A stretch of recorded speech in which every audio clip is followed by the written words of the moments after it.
India's new anti-conversion law is making it harder for religious minorities to share their faith. The Freedom of Religion bill is specifically aimed at digital media. Supporters claim it protects religious rights, maintains social harmony.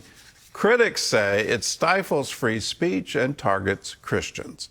CBN's chief international correspondent Gary Lane has more. In Uttarakhand state, India, an amended law has expanded restrictions against sharing one's faith in person to include digital communications, online and via phones.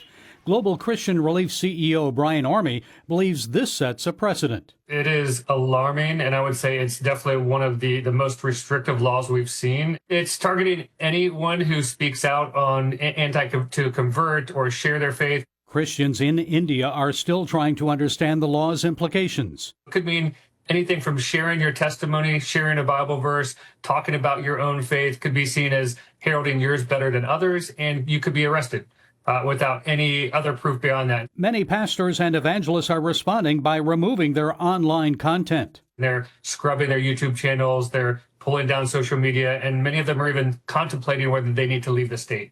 The revised digital anti-conversion law prohibits acts that could be seen as enticing individuals to leave the Hindu faith. It includes like any kind of like easy life that you're giving them, any kind of benefits whatsoever. So it could even be like giving a meal to someone who's hungry in the name of Christ, or even just giving a meal at all. But being a Christian organization could put you at risk completely for forced conversion. Reportedly, individuals arrested and charged with violating the law are presumed guilty until proven innocent, rather than innocent until proven guilty. Orme suggests that makes it difficult for Christians to avoid conviction. Penalties range from fines of up to $12,000 to imprisonment of 3 years or even life.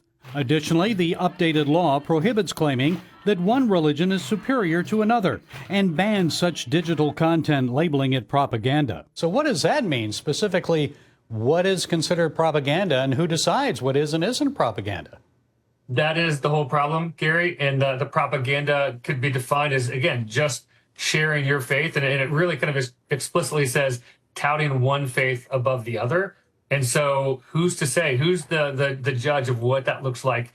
Although the law does not specifically mention Christians, it follows the pattern of other anti-conversion laws in India that have targeted Christians in an effort to suppress the explosive spread of the faith in India. These types of rules are meant to squash those movements and allow Christians to, again, force them underground, force them to again, like not be in the public space and have a voice. Currently, 12 Indian states have implemented strict anti-conversion laws.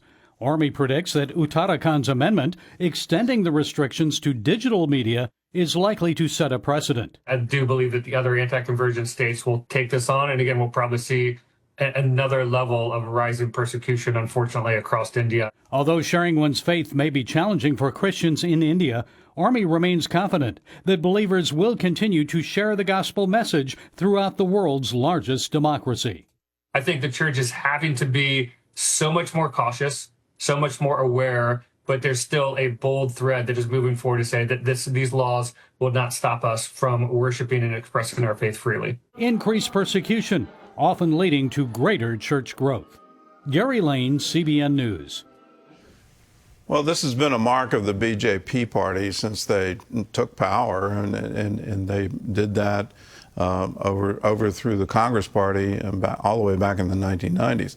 So, Prime Minister Modi is quite specific that he thinks India will enter into some kind of new golden age if everyone becomes Hindu, and to be Indian is to be Hindu. So other religions, and specifically Islam and specifically Christianity, aren't allowed in that. And so these various states have passed anti-conversion laws.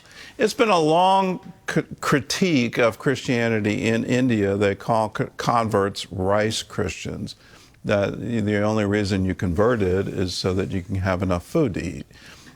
When you look at the scheduled castes, the Dalits, the castes that aren't privileged within Hinduism, Christianity is a wonderful way out of that system.